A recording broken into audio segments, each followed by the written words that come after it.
जोही गाजी शाह के मेले में पुलिस एहलकारों ने चलते हुए ऊंटों की दौड़ पर धावा बोल दिया। पुलिस के पहुंचते ही ऊंटों की दौड़ में मौजूद लोगों में अफरा तफरी मच गई। पुलिस अठारियों को ऊंटों के हमरा गाजी शाह थाने के अहाते में बांट दिया। पुलिस एहलकारों ने बताया कि इस कार्रवाई के हवाले से भी डीएसपी जोही को काम पर ऊंटों समेत उनके मालिकान को थाने लाया गया है, जबकि डीएसपी जोही ऊंटों की दौड़ को रुकवाने और कार्रवाई के मीडिया से बचने के लिए पुलिस एहलकारों को लेकर थाने से रफू चक्कर हो गया। इस मौके पर अठारे ने नूर मोहम्मद बरहिमानी, नूर मोहम्मद और दीगर की जानिब से एकता टीवी से बात करते हुए कहा कि पुलिस ने सिंध की सकाफत ऊंटों की दौड़ को रुकवाकर मेले के अंदर अफरा तफरी फैलाई और जायरीन समेत शायकीनों को ऊंटों समेत थाने लाकर बांट दिया है। इस अमल की इंतहाई मजम्मत करते हैं।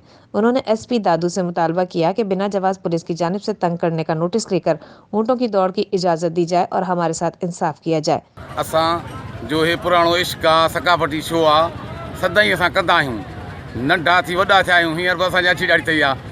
12 महीने हिते अची इश्क कंदा आहियूं, माना फिराईंदा आहियूं, असांखे कोई इंसाफ़ कोन मिले। पर ॻाल्हि इहा आहे त असांजो इश्क आहे, इहो कंदा आहियूं। त असांखे अॼु अची माण्हुनि खे टोड़ाए पुलिस असांखे ॿधी वई आहे थाणे ते। न जी इजाज़त कान ॾिनी अथनि। असांजो इहो इश्क आहे, हाणे इहो इंसाफ़ थिए। असां कहिड़ो गुनाह कयो?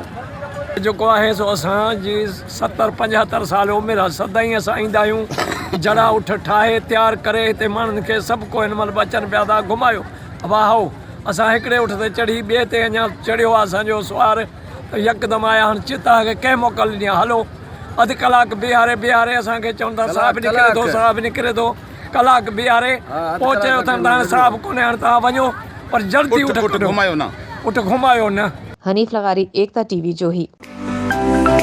To watch more videos, please subscribe to our YouTube channel and click the bell icon.